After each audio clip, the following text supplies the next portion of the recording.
Hola. El objetivo central de esta experiencia de laboratorio se centra en el estudio del mecanismo de transferencia de calor por convección.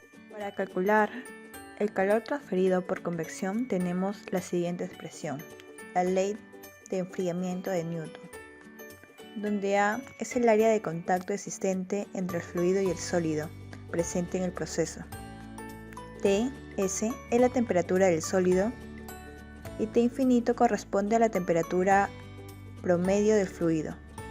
La constante H, por otro lado, corresponde al coeficiente de transferencia de calor por convección.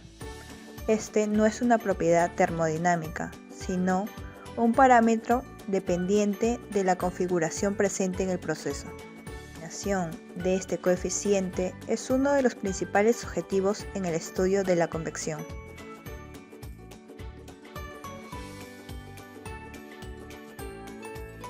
Existen métodos teóricos para su determinación, pero las que se emplean con mayor frecuencia son los métodos experimentales. Existe otra forma de encontrar este coeficiente y abarca los números adimensionales. Número de Nusselt relaciona la transferencia de calor total y la transferencia por conducción pura dentro de la capa límite del fluido, siendo H el coeficiente de transferencia de calor por convección promedio sobre la superficie. K la conductividad térmica del fluido y L una longitud característica que depende de la geometría de la superficie. El número de Planck relaciona la difusividad de cantidad de movimiento con la difusividad térmica en un fluido. El número de Grachov relaciona las fuerzas de flotación y las fuerzas viscosas en el fluido, donde G es la aceleración de gravedad. Beta es el coeficiente de expansión volumétrica del fluido y L es la longitud característica de la superficie sólida. El número de Reynolds relaciona las fuerzas inerciales con las fuerzas viscosas de un fluido, donde U es la velocidad del fluido, X es la distancia desde el borde y V es la viscosidad cinemática. En el laboratorio se montan todos los equipos, empezando por el mechero, el cubo de acero 1020, un soporte para el cubo, una caja aislante y un termómetro.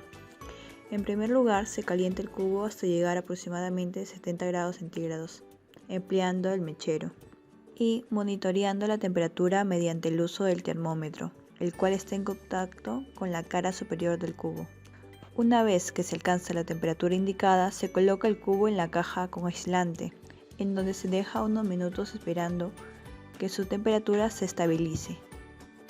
Posteriormente se procede a tomar medidas de temperatura cada 2 minutos, completando una total de 10 mediciones. Luego al proceso de convección natural, se procede a calentar el cubo mediante el empleo del mechero para analizar la convección forzada. A la siguiente se presentan los valores obtenidos en cada medición. Además, es necesario obtener un promedio para la velocidad del viento producto del ventilador usado para convección forzada. Realizando un balance de energía en el cubo de acero, considerándolo como un sistema concentrado, donde solo existe convección en su cara expuesta al ambiente, obtenemos la siguiente ecuación. De la expresión anterior es posible determinar el valor experimental del coeficiente de convección H. En esta tabla se presenta la variación de la temperatura respecto al tiempo en convección forzada, comparándolo con el coeficiente de convección obtenido a través de los números adimensionales. Para la convección forzada, del mismo modo que para la convección natural, se obtiene a partir de la interpolación de los siguientes datos y se compara con respecto al coeficiente de convección teórico.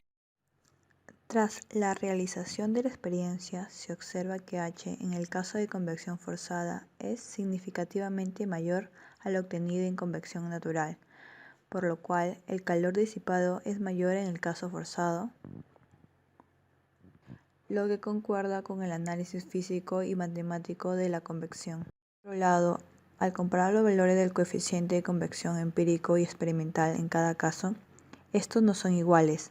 En la convección natural, el error porcentual del coeficiente experimental con respecto al empírico es de 66%, Por otro lado, en la convección forzada, este error es del 27%.